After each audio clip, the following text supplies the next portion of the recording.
the show, Sahil. How are you? Thank you for having me. I'm great, man. I'm good. I'm really excited to do this.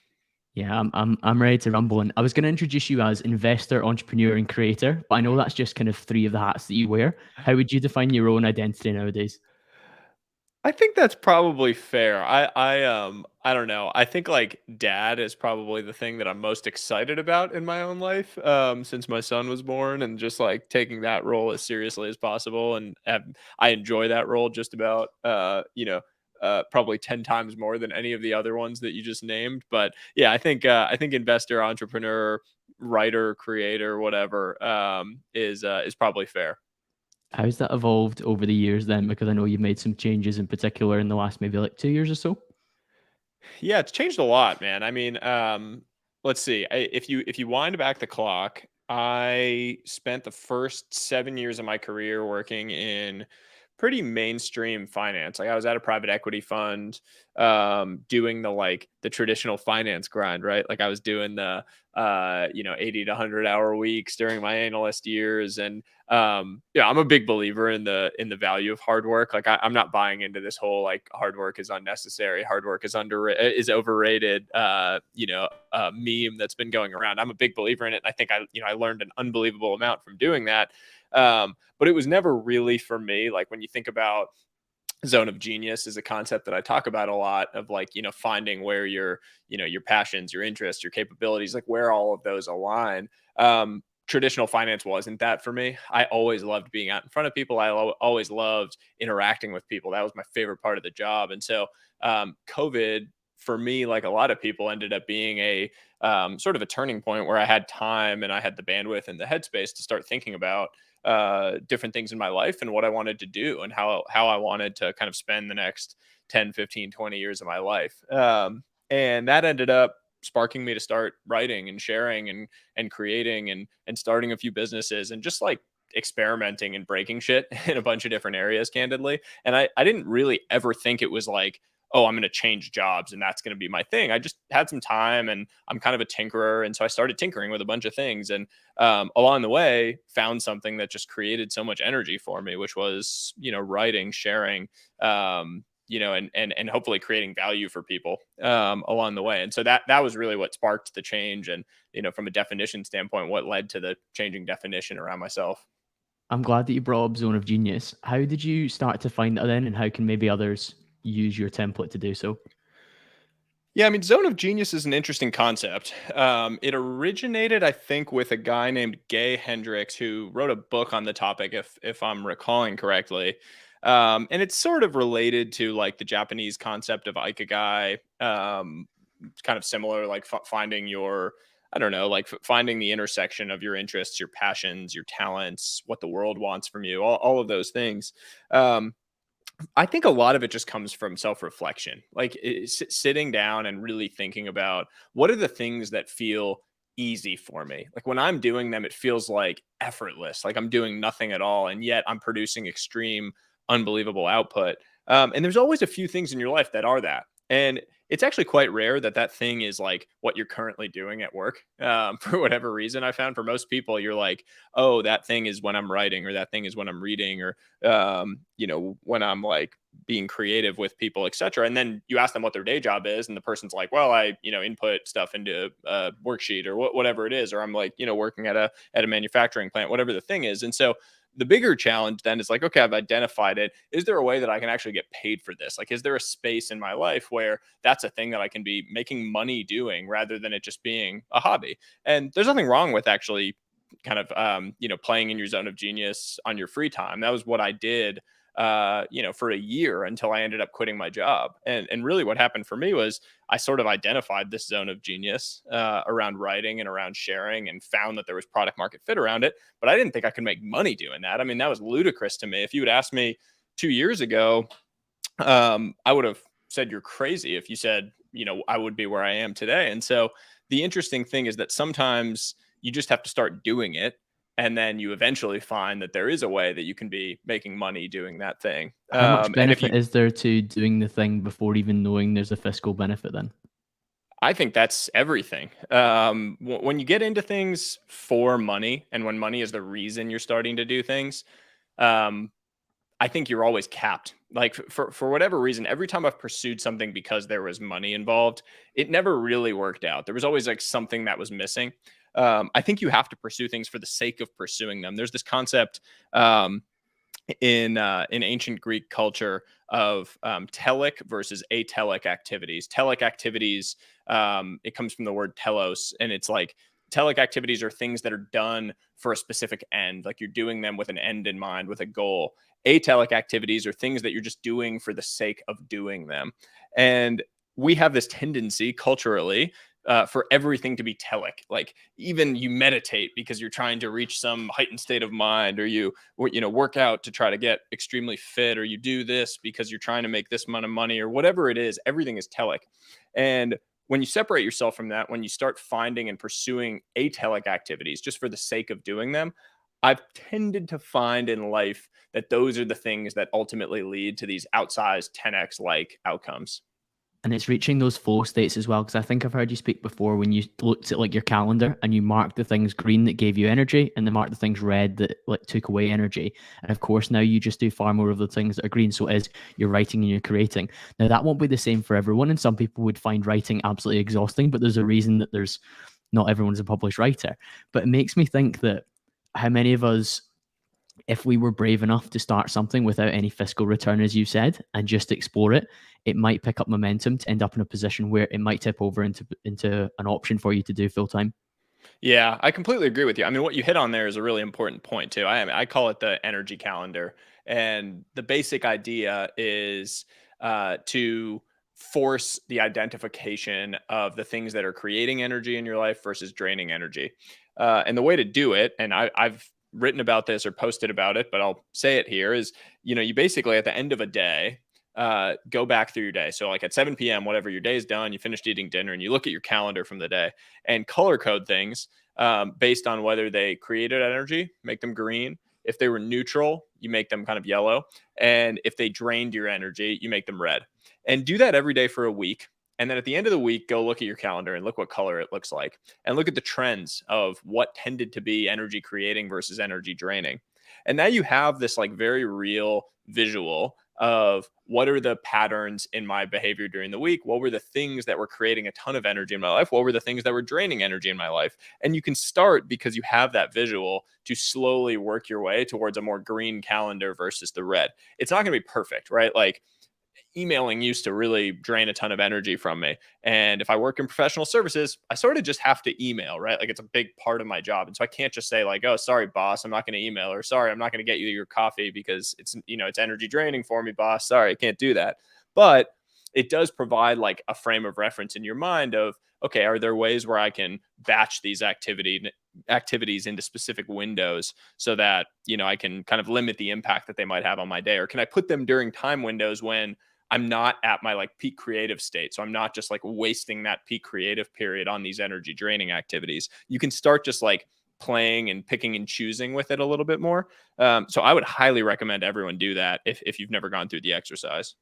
I think it's a very valuable exercise, and also it increases your self awareness, which is absolutely a superpower in the life that we are a little bit on autopilot. And when you were speaking about things that we just do as verbatim in society, like I certainly know that I went to university, did a politics degree, pretty much because that was the expectation of how I was during school. Well, you write good essays, you speak well, you're interested in current affairs, you should do an arts degree. And I was absolutely on autopilot. And I think if I went back now and did it through choice and more like consciously decided to do it, I would enjoy it an awful lot more. And I think there's a lot to that in terms of like when we're younger, we maybe don't appreciate some of the things that we might get flow from when we're older, but because we've been forced to do it. I think reading's one of those big things as well. Like look at how many like kind of guys that are into fitness like you and I, Sahil, that probably maybe weren't that studious in school in terms of reading. I don't know what you were like, but I read kind of to pass the courses, to read for the exam. Whereas now I read for pleasure because I get to choose what I get to read and I get to index on what I really truly care about. Yeah, it makes me sad when I think back on my education, my formal education, um, how little I embraced it or took advantage of it simply because of how forced the path was. for most of those years. Like, I feel like, I went to all my primary school, and then I went to college for 4 years, and then I did a master's in my fifth year. And basically, up until that last year, like my master's year, I had sort of been told exactly what I needed to do in every given year. In primary school, it's just you don't have a choice. Like, you're basically just taking the courses that you're forced to take. You have to take the college entrance exams wherever you are in the world. You have to do that. I come from a pretty academic household. My dad's a professor at Harvard. My mom is Indian and a Princeton master's. And, like, just the Indian culture in general is very academically oriented. So I was always, told there was a certain way that I had to do things. And only once I got into those last couple of years of school did I take a step back and think a little bit more first principles of, like, what do I really enjoy and what is going to be something that I really want to dive into personally. And so I really only hit my stride academically in those last years, because all of a sudden it wasn't about rote memorization. Like, it wasn't about brute force, let me just study for this exam. It was, oh my God, I'm so immersed in whatever it is. For me, like, I became immersed in the most random things. I'm a history nerd, and I didn't study history, but those last couple of years of school, I was kind of able to, like, take a few history classes or understand international relations a little bit more. And I just found this massive new side of myself intellectually and socially that came from that.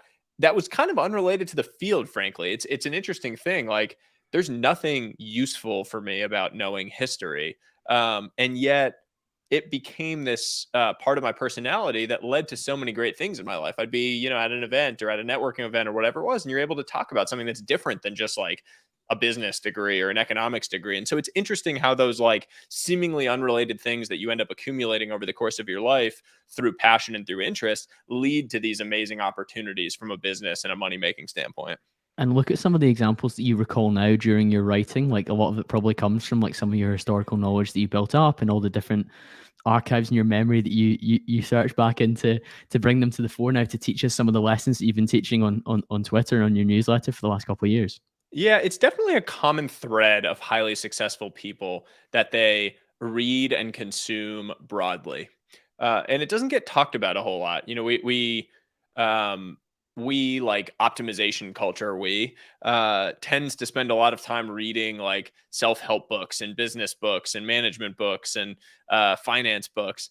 And the reality is, if you go to most of these highly successful people, they don't read that stuff. It's not like Warren Buffett sat down and read, all of these books on finance and investing, right? Like, he reads history and he reads about, philosophy, and he reads all of these interesting other things. And so it's an interesting mental shift when you realize that, because you're not learning how to be great at business by reading business books. Like, there's no such thing as business. I think Naval has said that in the past. There's no skill that is business. Reading philosophy, reading stoicism, reading history, those are going to serve you much better in business than reading all the business books in the world. Yeah, agreed.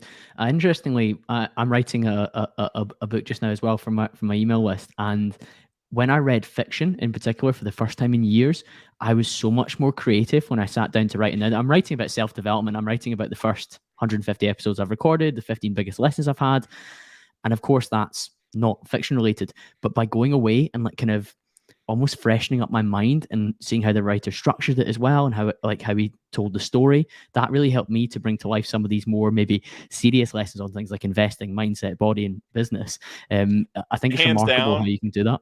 hands down, one of the best decisions I've ever made was to start reading science fiction again. I loved sci-fi as a kid. Absolutely loved it. Like, was obsessed with all the wizard books and, like Harry Potter originally, and then like some of the Merlin books and all of that stuff as a kid. I absolutely loved. And then at some point I was like, oh, this isn't useful. And so I stopped reading it. And I only started reading, like, business books and management books. I had to, like, read the thing that I could say, oh, I read this, and then impress people by how many books I read. And I was like, I read 70 books this year, and, like, puffing up my chest about it.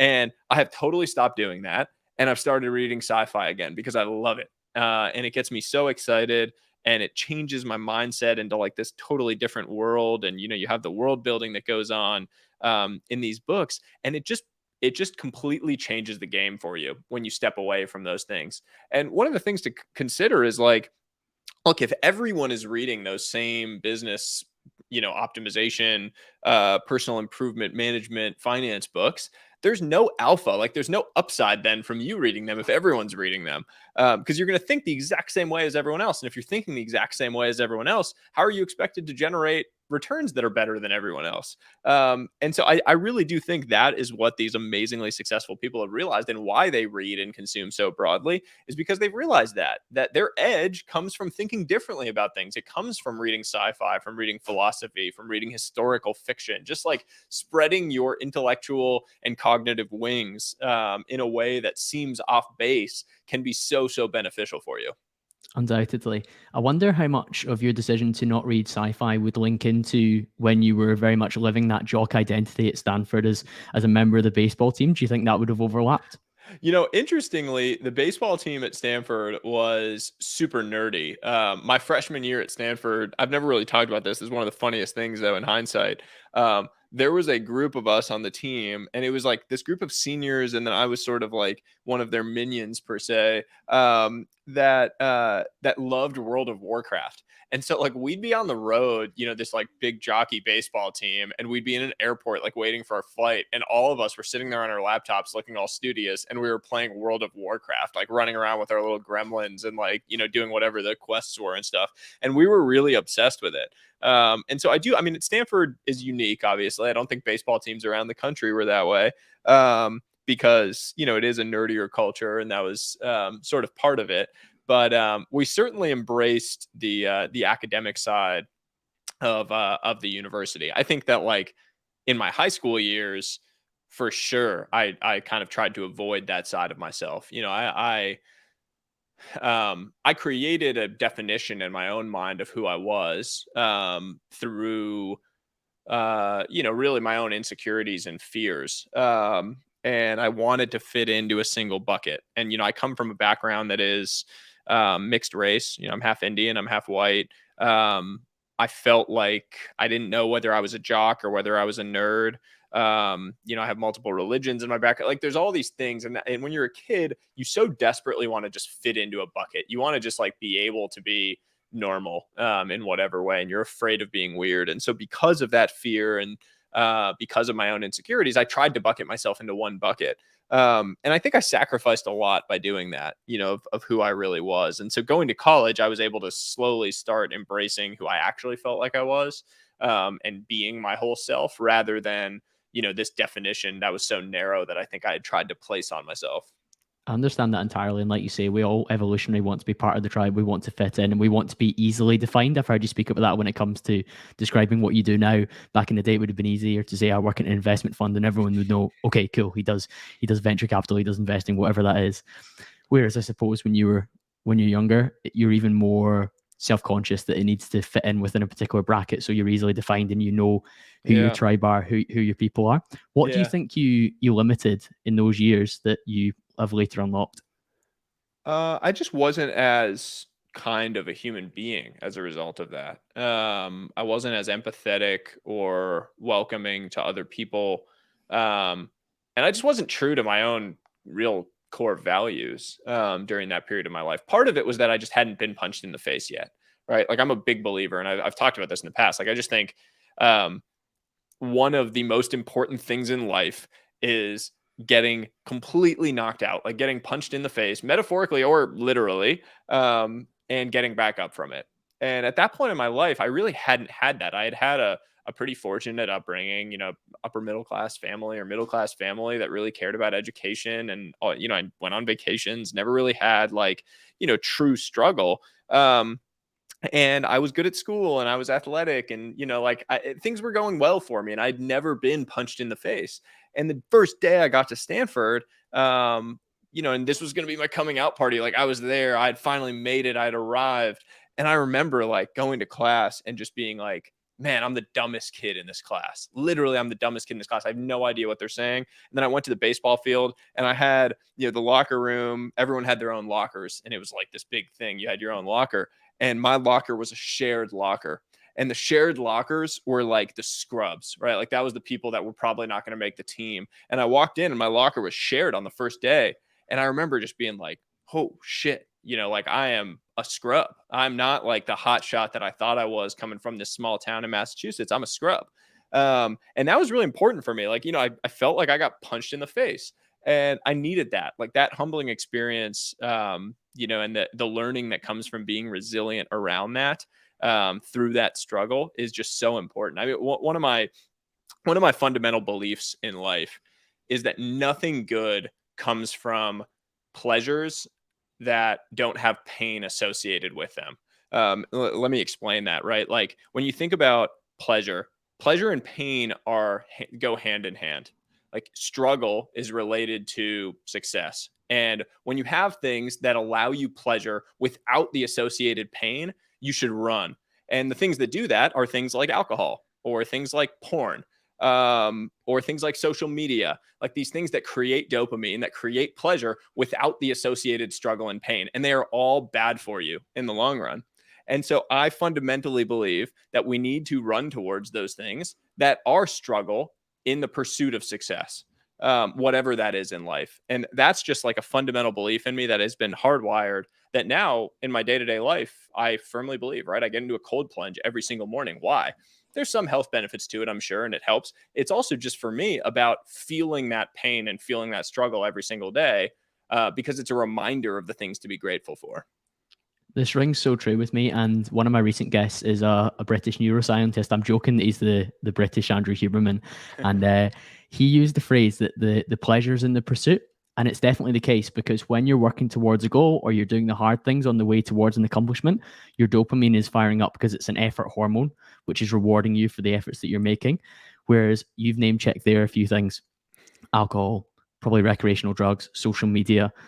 When these things come easy and they give you the boost without the effort, that's when we go through a state of just constantly chasing that again and again with like greater dosages of it without any sort of real effort apart from our time being invested in things that aren't particularly wholesome.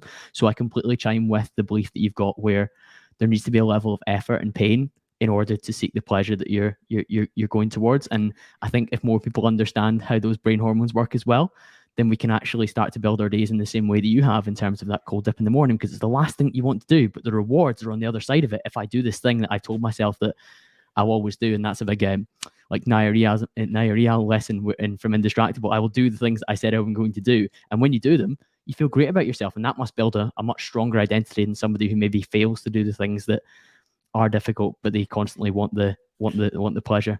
Yeah, I think it's something that athletes understand intrinsically at some point in their life, because you've learned throughout your entire life and career, whether you're playing a sport or whether it's, the gym and training is a big part of your life, that those gains, that progress, the success you feel, the happiness you feel from seeing yourself change in the mirror, from seeing your performance go up, your squat, you're hitting the ball further, you're kicking it fat, whatever it is, you've seen and felt the struggle that had to be put in order to achieve that. And that's just been wired into you for years and pounded into you over and over and over again. And so athletes, I think, uniquely understand that. And it's just a part of their lives. And so finding that mindset, if you don't come from an athletic background, can be challenging. And for athletes, the biggest challenge is then finding that in a new context post athletics, because that transition, when you get done and you have to figure out what your pivot is and what your life is going to be defined around once the sports are taken away, tends to be really painful for a lot of people. I have this concept. It's from ancient Indian culture, this whole idea of like the wheel of time. And the basic idea is that time goes through this endless cycle of creation, destruction, and rebirth. And I have this idea that basically our lives have that cycle within them, not just at the end of our lives, but during our lives, we go through these cycles of creation, destruction, and rebirth. And the destruction is so painful, uh, but it is so important for that rebirth. Like the destruction happens when you change your definition of yourself and you start to have to shift from who you thought you were and who you were in your previous phase of your life, and start to find what that rebirth is so that you can drive into that new phase of your life. And it's so painful, but so important for that continued progress and growth. What have been the most painful periods for you, Sahil, when you've been realigning? I would say I've had two major, maybe three major ones. I mentioned one at Stanford, when I just realized I wasn't You weren't important. the big fish in the small pond Yeah. anymore. Yeah, and I never was going to be again. That was a big one, and I needed that. The second big one was at the end of my baseball career when I had to redefine myself around something new. And I mentioned that that's a real struggle point for a lot of people. I thought I was going to go play professional baseball. Whether or not that was grounded in sound logic is a separate question. But I got hurt, and I remember having to call my dad and tell him that I could no longer play. And it was a really, really painful experience for me because I had defined myself in a certain way for my entire life. And suddenly you can't, and it has to change. It ended up being the best thing that ever happened to me. But at the time, super, super painful. And then the third one is more recent. I mean, this is May of 2021. So just over a year ago, I suppose. And that was when, I had a conversation with a friend who highlighted the fact that I wasn't going to see my parents all that many times before they died. If I just did the simple math around how far away I was from home and how little I was seeing them annually. And I had, a panic attack. Like I had a kind of full-fledged struggle around that, and realizing that the life I thought I was chasing and the pursuit of my definition of success was fundamentally flawed, and that I needed to change, and that I needed something to change. And I woke up the next morning and told my wife I wanted to move back to the East Coast and to be closer to family. And God bless her, she said okay. And within 30 days, we had sold our house in California, moved back to the East Coast. I had left my job. I had started, diving in on this new stuff. I kind of went all in on, this change. And that was a very quick destruction and rebirth. Extremely painful for a short period of time, and then the rebirth was amazing. And I couldn't be happier with where life is today. But man, those rebirths are incredible if you open up to them. I think it's a great way for you to look at the different phases of your life. And on the family piece, there was a viral Jordan Peterson video around that time that asked people to calculate, like for example, in the UK, do you see your parents at Easter and at Christmas, or do you see them at Thanksgiving in the US and Christmas? Well, if they live for another 15 years, that means you're going to see them another 30 times. That is a horrifying thought for so many people. And I was on a men's mental health panel for like a menswear brand in the UK. And that was one of the points that I brought up, that the pandemic kind of brought into sharp focus, because you did see more elderly people passing away quicker. And my parents are in their 70s. And I was thinking, how often do I see them? How often do I spend time with them? And equally, I'm fortunate. I live very close to my parents. I moved to an apartment maybe like 15 minutes away from their house, which is fantastic. In fact, I saw my dad tonight to do some DIY at the flat, which was very beneficial. Love However, that. it's the level of quality time that you spend with them as well. Because while some people maybe spend time with them, they're still wrapped up in like, right, okay, I'm going to have to rush away and go to the shops, or I'm going to have to go and train, or I'm going to have to go to the football game or whatever's on. Equally, you can be with somebody and you're sat on your phone half the time as well. And I don't think you're ever going to get that time back. And I think that's quite a shocking realization. I'm glad that you brought that to the fore in terms of moving across the country to get access to your parents more often. And I'm sure you're seeing them more often now. But I know, having consumed a lot of your content, you'll be spending time with them in the moment too, which is vital. Yeah, it's a great point. It's a good reminder for all of us, right? Like a lot of my work, quote unquote, is with my phone, right? It's like through social media, it's through my newsletter, it's through all the things I do, out there, the writing, etc. And so, learning to separate, learning to be present, is still a struggle that I think we all have, because these apps are unbelievably well designed to capture our attention, right? Like you feel a physical pull towards opening your phone when you see like a little thing beep. I mean, I have to like put my phone in a separate room when I'm writing. Like I saw this company now that's coming out with these like lock boxes that you can literally put your phone in that you can't get into. And like, I want one of those. Because right now I literally have to put my phone in another room because of how challenging it is to not open it up and look at it. And I don't even consider myself particularly addicted to these things, but they're just so well designed. I mean, like I see it even with my baby. My kid's 5 months old, and he's already like the lights on the phone and my Apple Watch or whatever. Like he's looking at it and grabbing at it already. He doesn't know even what it is, but it's addicting. And so there's something really powerful there, and learning to be present, learning to put those things down, and just slow down. Everything, just slow down, is so important for unlocking new opportunities in life. I mean, that's like one of the new kicks that I'm on, I suppose, is just finding opportunities to slow down life and to just like stop rushing from thing to thing, stop glazing by, these individual beautiful moments that you're experiencing, and just learn to like pause and just breathe and appreciate them. It's one of the reasons I love my cold plunge every single morning, right? I go in for 5 to 7 minutes. I have like a very fixed routine that I do with it. I go in, I kind of establish my breathing. I go underwater for 15, 20 seconds. I come back up, I slow down, establish my breathing. I go underwater for 15, 20 seconds. And I come up and I do like a couple minutes of just thinking about things I'm grateful for, like a gratefulness exercise. And that 5 to 7 minutes is like the longest 5 to 7 minutes of my day because it's painful, right? Like you're experiencing this fight or flight response during it, and you're forcing yourself to slow down your breathing. Um, and that to me is just so beautiful. If you can find ways to just slow down a little bit in a world that is just rushing from thing to thing to thing, you can really be superhuman.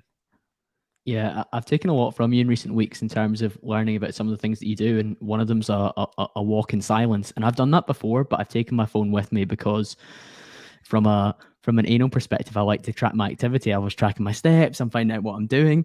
But one of the things that I've done recently is I've found a route that I know is like 2,500 steps or whatever. So it ticks that neurotic box in my head that I want to know how many steps I've done. And I go a walk. And you were talking about before that you take a little notebook with you. And honestly, the amount of ideas that fire off my head during that period is absolutely incredible. So I'll think about questions that I want to ask a guest like you, Sahil. I'll think about things that I want to write in my newsletter. I'll think about things for my day job in terms of how I want to handle a particular proposal, how I want to position it. And it's all because I'm actually lacking input for once. Whereas normally I've got music on the gym, I've got a podcast on in the car, I'm doing something that's like leveling me up, and that's great. But there also needs to be time where you kind of down regulate and you just allow your brain to like sit and absorb some of the things that have happened before. And I've also found I've always had quite a good memory, but my memory's improved again from like conversations that I've had. I'm able to bring things up a lot more freely, which I think is valuable as well. And I believe silence is a big proponent in that too. Yeah, walking is one of the most powerful self-improvement things that you can do in your life. And it goes back to this whole telic versus atelic activities thing, right? Like when you walk just for the sake of walking, so many unbelievably positive things happen. And you're not necessarily walking because you're trying to create those amazing things. You're not like, to your point, tracking every single step and trying to optimize around the walk and making sure you're creative with brainwave music or whatever it is. I actually find that then it's not quite as beneficial. But when you just go out for a walk, like 30 minutes every single day, 15 minutes every single morning, the whole world opens up to you. I mean, I don't think there are many problems. There are not many problems of the mind that cannot be solved by taking a walk.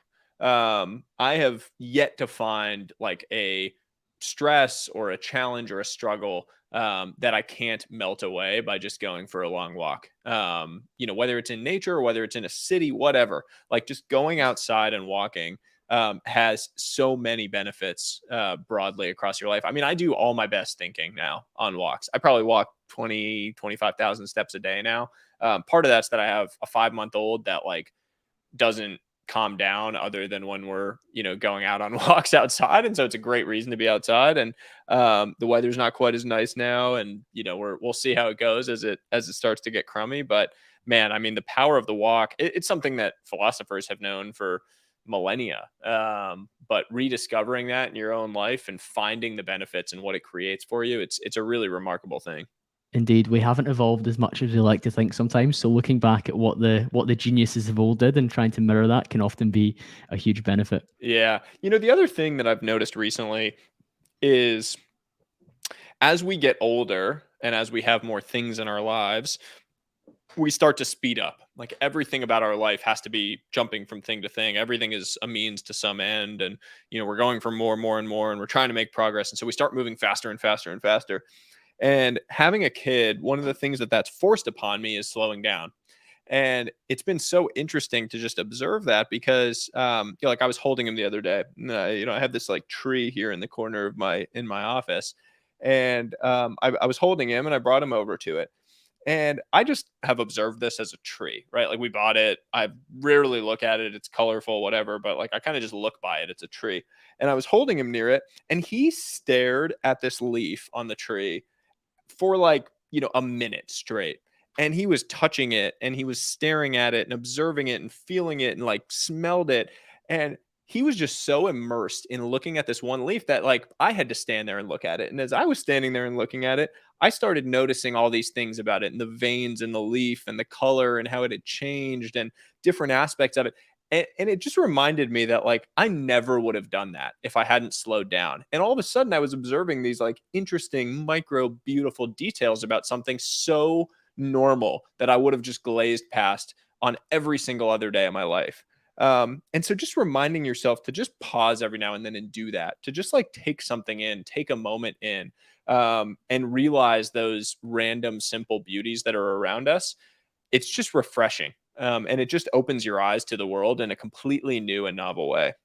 That's really powerful. And I think it probably links into your gratitude practice as well, that you're able to express that so clearly about something which is minute in the grand scheme of things, but very, very powerful if you look at it and you take your time to actually enjoy it as well. I actually recently challenged some of my beliefs when reading your content, Sahil, around friction. I've always tried to remove friction in like a number of different areas, probably quite heavily influenced by James Clear, Atomic Habits. And when I read about what you were saying in terms of like we actually need to include more friction within our lives, why should we have to do that? Yeah, this goes back to my discussion around struggle and the kind of intimate connection between pain and pleasure, between pain and love, whatever it might be. I'm just a big believer that the things that create meaning in our life tend to be points of friction. You don't have meaningful relationships without meaningful pain and without meaningful struggle and without meaningful friction. And so, in this incessant desire to remove friction from our lives, I have this deep concern that somewhere along the way we remove the very things that were actually creating meaning in our lives. And that's what I worry about. Like, especially as you start to make more money, it becomes very, very easy to use that money to remove friction. You hire a personal chef, you hire personal trainers to do all your workouts, you hire cleaners to clean the house, you hire people to take out your trash, you hire, like a million things, and you start to, cook all your meals, everything is done for you. You don't have to experience any of those stresses or any of that friction. And you start to wonder then, like, okay, was I actually removing my self-worth along the way? And was I removing my very meaning that was actually created in my life as I did that? And that's the thing that I just am wrestling with, frankly, in real time is like, I understand the desire to remove friction in certain places. There's certainly things that I don't want to do that I think are friction that is unnecessary. But I don't want to remove all friction from my life. I want friction because those are the moments you remember. That's the texture in your life that actually makes you feel alive on a daily basis. And so I personally think the answer to that is finding those handful of kind of like uphill decisions, finding those handful of things that you're going to do every day the hard way, even though the easy way is staring you right in the face. The cold plunge is one of those for me. Stupid things like taking the stairs a few floors when you could just take the elevator, carrying the groceries up the stairs when you could just take the elevator and do it the easy way, cooking the meal and sitting down and having dinner with your whole family as a family when you could, just have the microwave dinner and all go off into your rooms and do it while you do your work, like taking the 30 minutes to just do that. Those handful of small decisions, when done consistently over a long period of time, add so much meaning and texture to our lives that it's hard to ignore them. I was going to say the main area that I would push back against friction is if I can outsource some of the things like meal prep and cleaning to free me up to do tasks where I can add a higher value and get a higher return, then I think I can do that. But I think the important caveat that you include is that you start to create and generate friction and an element of struggle in what is far too easy a life in the modern age. Now, not everyone will feel that way, but most people with a pair of AirPods and an iPhone listening to a self-development podcast for an hour a week, they have it relatively easy compared to what we've had previously.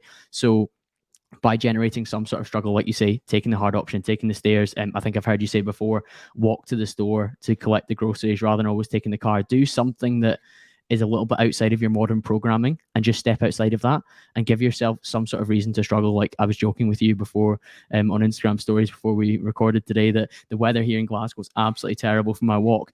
But by doing the walk, I proved to myself that it doesn't always have to be easy for me to tick the boxes that I've decided I want to tick. And by embracing an element of struggle, albeit small in the grand scheme of things, but large compared to what some people embrace is like a life of comfort and ease, it's very, very important. It starts to build that whole Goggins thing, build calluses in your mind Mhm. about doing the hard thing when you need to. He's back on the circuit now as well. I think he's just done an interview, so that's cool to see. Oh, cool.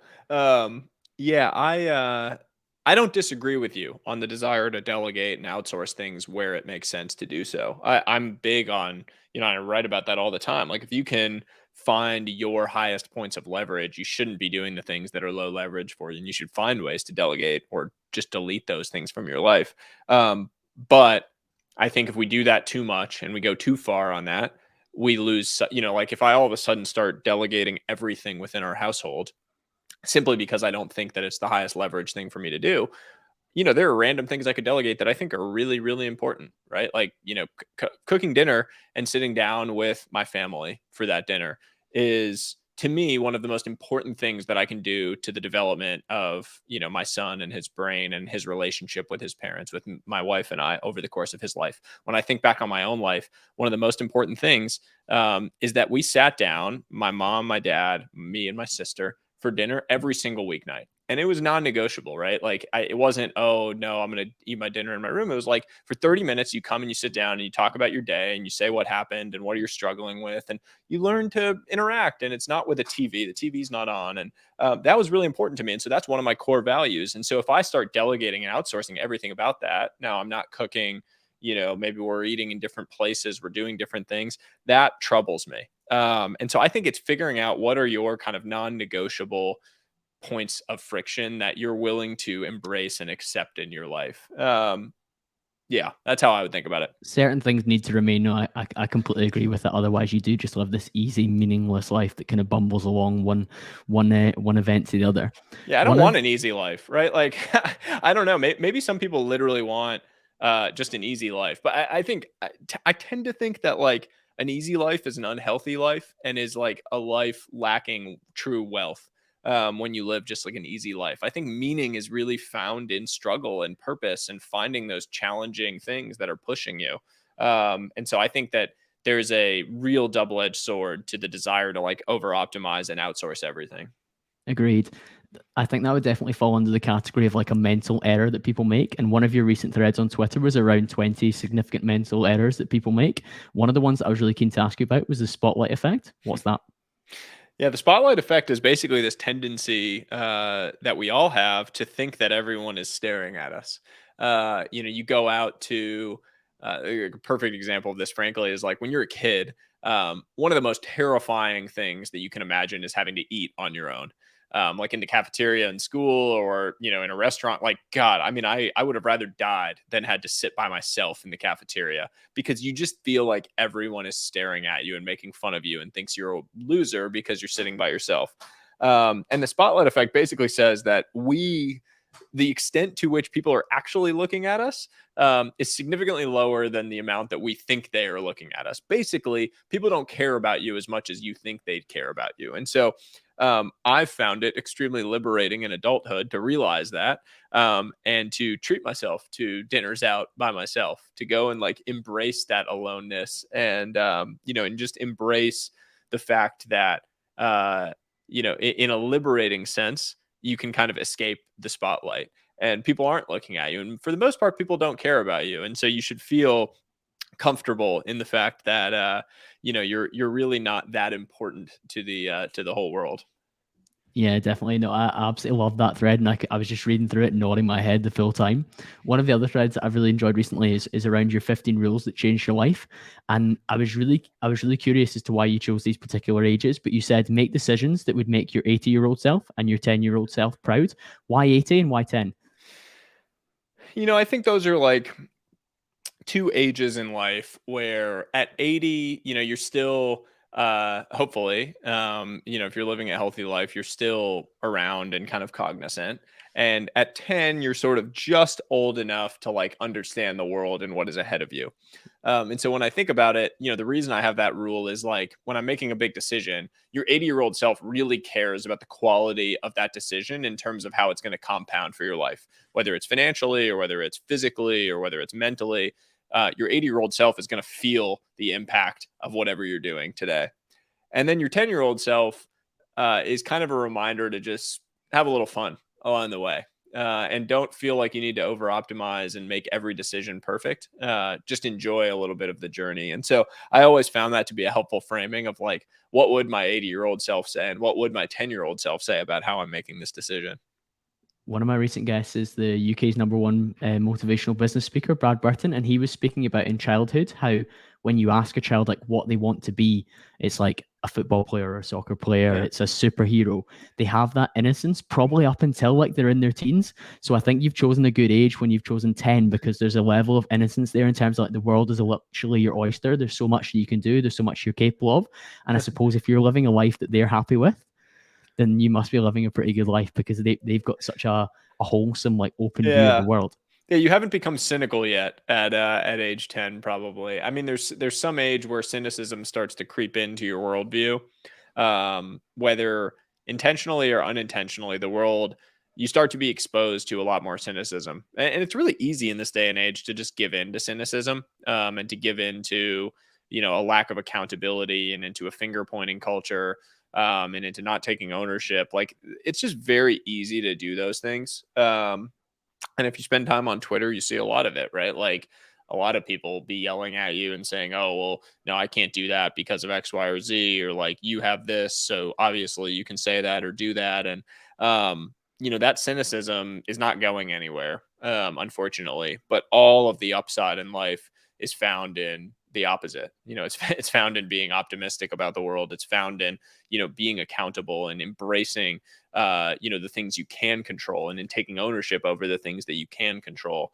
And so I think that's like, it's a powerful age, 10, because you haven't had those forces start to creep in and pollute and sully the way that you think about the world.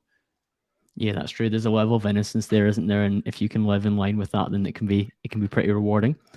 I feel like I'm making my way through some of my favorite tweets of yours, Sahil. I hope you're okay with that. Yeah. But you have like this whole thread on paradoxes. Can you explain firstly for the listeners what a paradox is?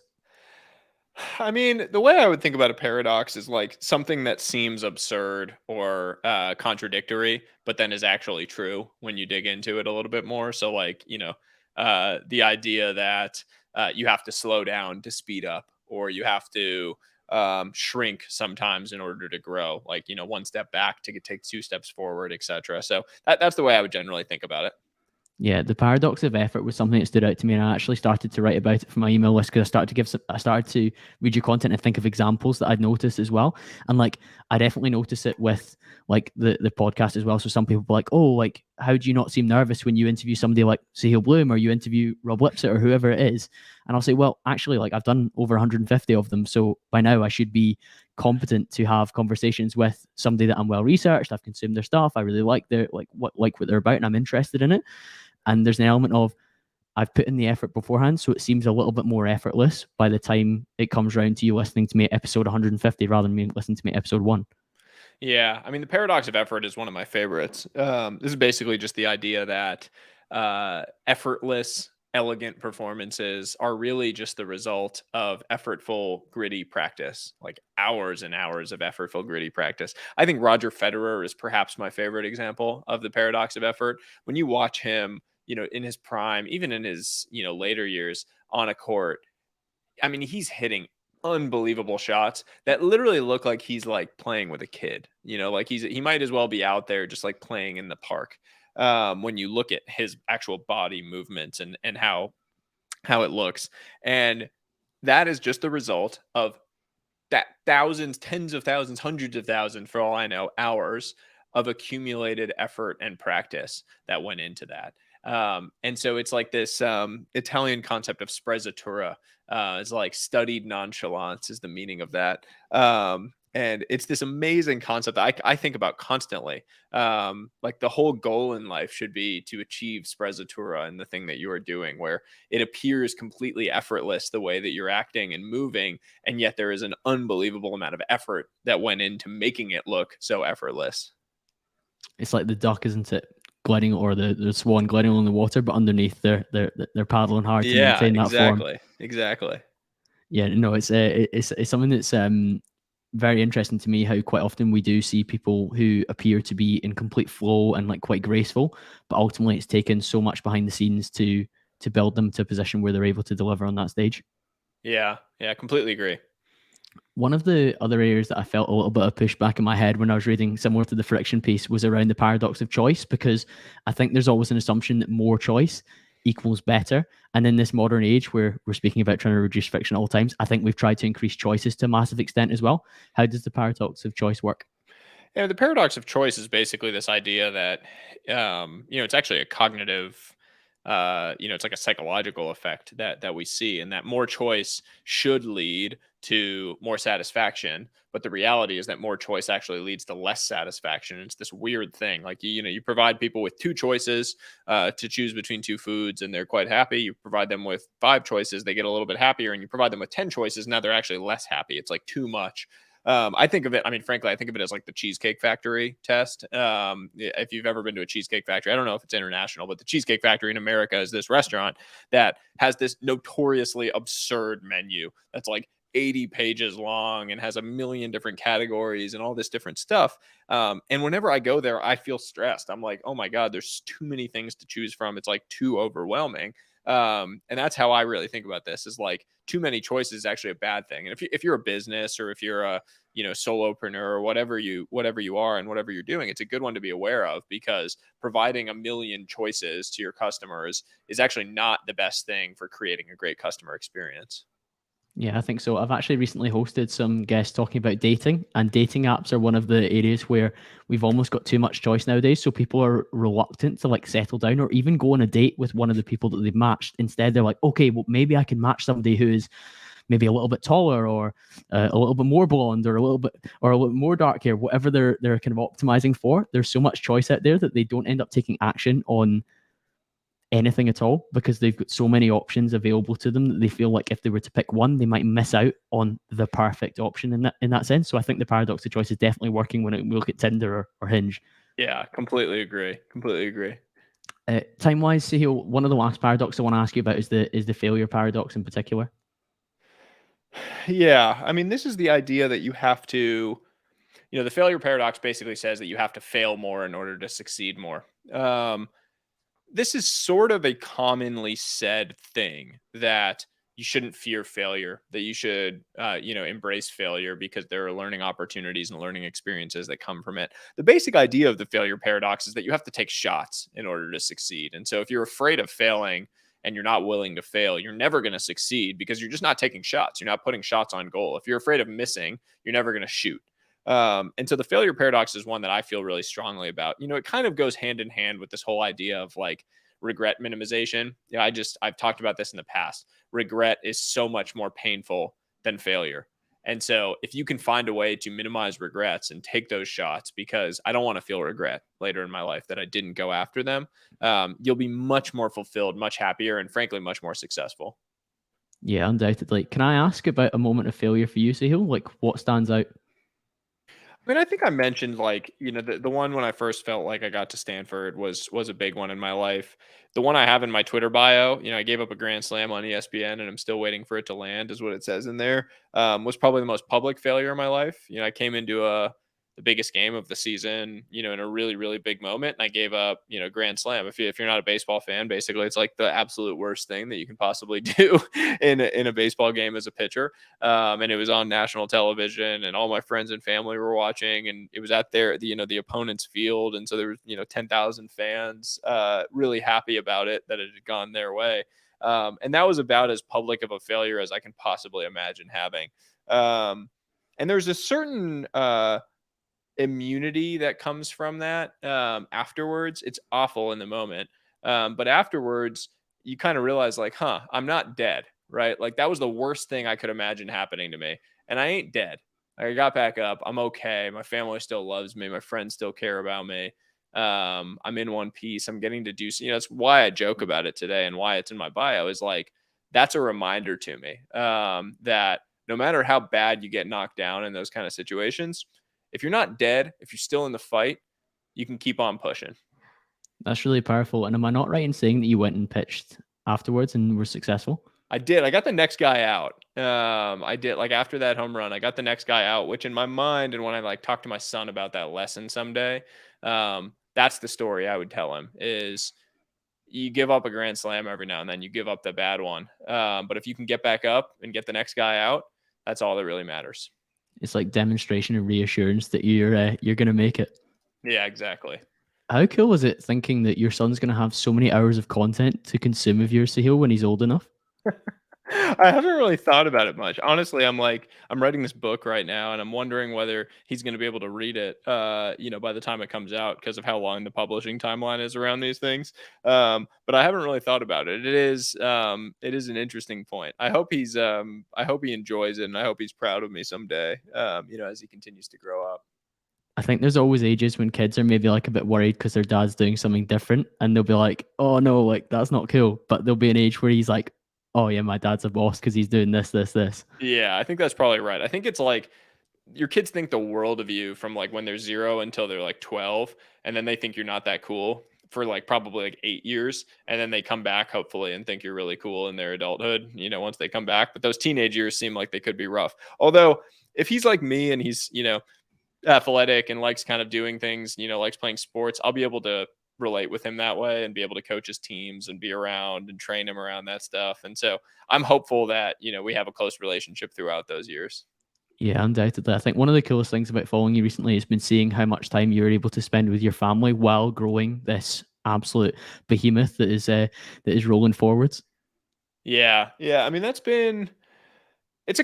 like, look, being an incredible father and husband is the most important thing in the world to me.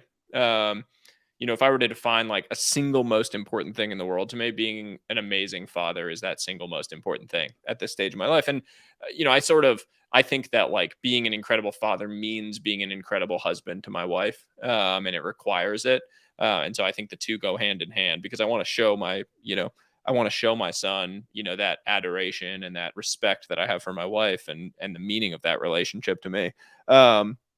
But look, this is a once in a lifetime thing. Like him being this age and us being so deeply connected, I'm never going to get these years back. And I'm deeply, deeply aware of that. And so if I waste this year traveling all over and, working 90, 100 hours a week and never seeing him and never getting to interact with him and build on that relationship, I think I'd really regret that. And so I'm making sure that that's not the case. Like I'm turning down so many things left and right to just make sure that I'm with him and spending time and I'm doing the things and focusing on the highest leverage things that I can do for my future professionally so that I can change the world hopefully and impact lives and, hopefully impact millions, tens, hundreds of millions of people in the long run. But I don't want to sacrifice not being there with my son during these early years. Absolutely. And I think it's a great example to set for other aspirational people that both can be done in that regard. Last question I want to ask you, Zahil, before I ask where people can find you is, given that you've been exploring your curiosity and you're sharing what you learned along the way, what's one lesson that you think it took the longest to learn? Oof. One lesson that I think it took the longest to learn. Um, I would say for me, the idea that like free time and rest are a good thing and um, aren't a reward for hard work, but are just a part of thriving and a part of growing and a part of crushing it in whatever it is you're doing was the hardest thing for me to kind of come around to. I think for any ambitious person, reframing free time and rest and not feeling guilty for them is like one of the hardest things in the world. And for me, that was hugely, hugely challenging. Do you have any hacks for removing that guilt? I think just starting to embrace the benefit that they have in your life, logging that benefit. Like you said, you went out for a walk and you started realizing how much that unlocked your creativity. Like the first time you experience that, recognize it in your mind. Like, oh my God, this was a great thing for me. And this did X, Y, and Z for me. Because then all of a sudden you can change it in your mind. You can say like, oh, that rest was actually productive for me. And if saying the rest was productive for you is what it takes for you to make that shift, then it's well worth it. Yeah. One of the things I did during the pandemic when I had a lot more time was like I put like relaxing or fun stuff on my to-do list because I felt like I was having to generate momentum and I was ticking off these important tasks like email a potential podcast guest, record a podcast, create the thumbnail, pick the clips, all that kind of stuff that like it needs to be done.